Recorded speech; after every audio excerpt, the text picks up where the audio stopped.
You stand in the torchlight of Topkapi Palace, and the air feels too thick to breathe. A wedding should smell of roses, cinnamon pastries, and laughter. But here it reeks of parchment ink, gold thread. You, an Ottoman princess, don't belong to yourself anymore. You belong to a page in an imperial ledger.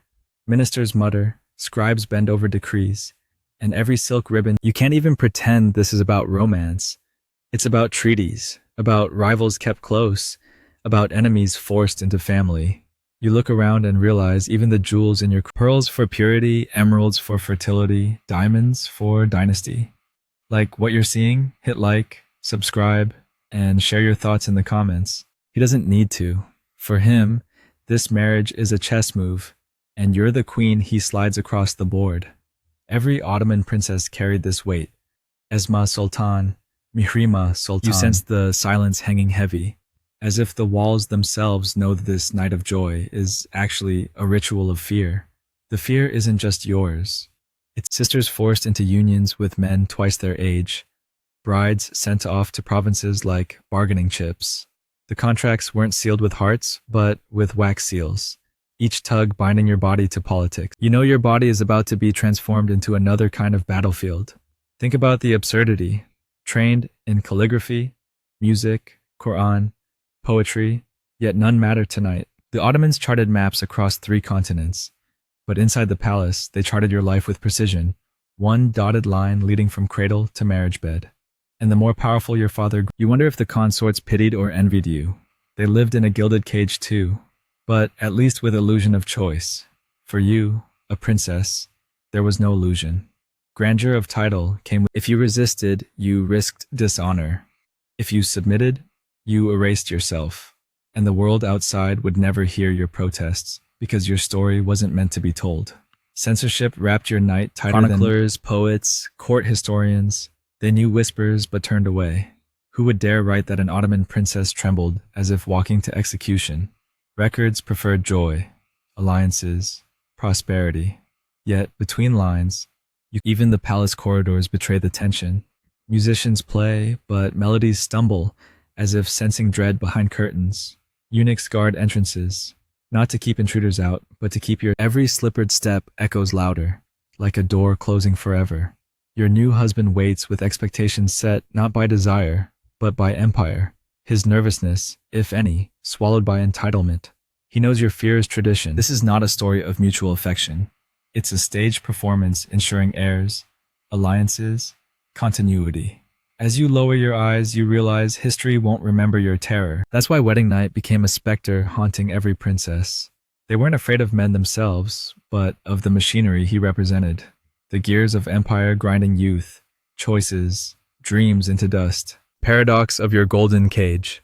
More beautiful the chamber, the more invisible your suffering. Outside world sees splendor, processions, trays, fountains. To you, it's dread disguised as celebration. Once silk curtains fall, the world pretends you've vanished into bliss. You haven't. You've vanished into fear. That fear is the real dowry you carry. Heavier than gold. No poet will tell your truth. No chronicle describe your shaking hands. Yet the silence, the avoidance of what you feel, becomes the loudest sound of all. The door creaks open, and the moment everyone else calls sacred feels like a trap closing. The silks are suddenly too heavy. The jewels tug your neck, and even the henna painted across your palms looks like warning. You're pushed into a room glowing with lamps, curtains thick enough to swallow sound, and the faces you knew melt away. Now it's only you, the stranger you've married, and a ritual rehearsed for centuries. You were raised in palaces with Iznik tiles, domes sparkling with gold, gardens overflowing. Yet, the most decorated space feels like a dungeon tonight. The embroidered bed isn't sanctuary, it's a stage. Proof you obeyed, alliance sealed, heirs expected. That's why silence feels terrifying, because silence leaves space for doubt. Customs wrapped chambers in secrecy. Eunuchs stood outside ensuring no escape. You feel the pressure of generations who endured the same ritual, their fear embalmed in whispers. No one writes it down, but everyone knows. That's why chroniclers censored it. Admitting terror meant admitting empire's power rested on trembling brides. You sit stiffly on this bed, hearing faint laughter from distant courtyards. The world celebrates, while inside, your stomach twists. Your sister spoke only in cryptic warnings. Don't cry too loud. What frightens more is that fear itself was inherited like a cursed heirloom. Your husband doesn't need cruelty for the night to feel cruel. System already ensured it. His role is entitlement. Yours, it will record only marriage consummated, alliance achieved, dynasty preserved. Your personal terror dissolves in politics. Imagine absurd rituals, guards waiting, matrons whisper. You realize you're less bride than parchment signed in private script. Every princess whispered dread of her wedding night. It was never theirs. It belonged to empire, censored so thoroughly no one dared name the fear behind those curtains. Fear rewires senses. Lamp flames flicker too loudly. Silk rustles like thunder. Even breath feels alien.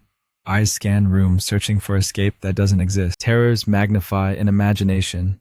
Stories whispered in harem, of brides collapsing, of nights ending in tears, of women treated like livestock, echo now. You hear them in rustle of curtains, sigh of wind, pacing footsteps.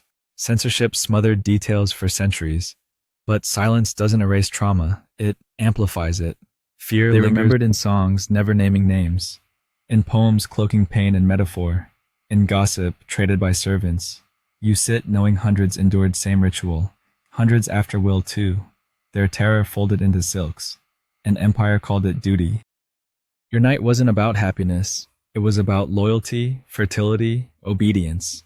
Chroniclers never dared write. Yet absence itself became testimony. Why else censor for 600 years if not unbearable? You realize fear itself became part of the ritual, woven deliberately like gold thread and veil. As night drags on, you understand? Dread wasn't about one man, but empire demanding surrender of morning light slips through lattice windows, thin as blades, slicing across chamber where you've barely slept. Outside, palace wakes with birdsong and clatter, but inside, silence lingers.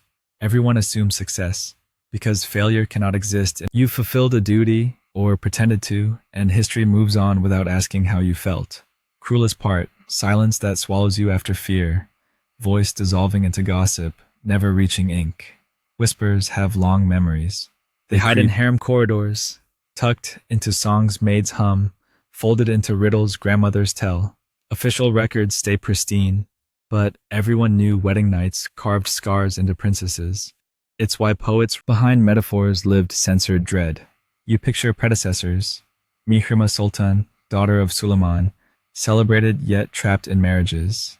Did she sit wondering if father's empire worth her terror? These women weren't remembered for trembling, but for alliances cemented, land secured, dynasties sustained. Yet beneath marble and gold, fear endured. Censorship wasn't accident, it was strategy. So fear was scrubbed, erased from chronicles, polished out of poetry. Yet absence leaves trace. You sense it when archives grow vague. Letters stop short, details glimmer with omission.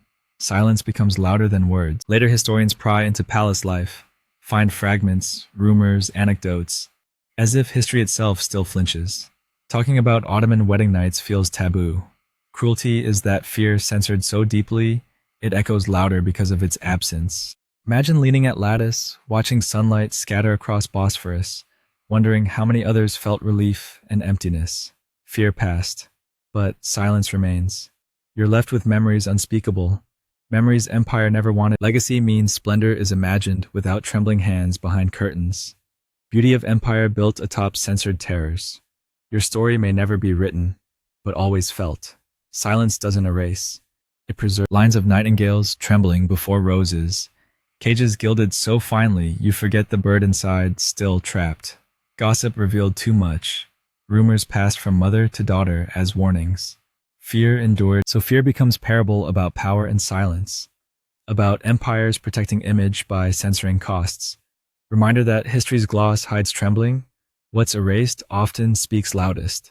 Now attendants enter with trays of sherbet. They fuss, adjust veil, cushions.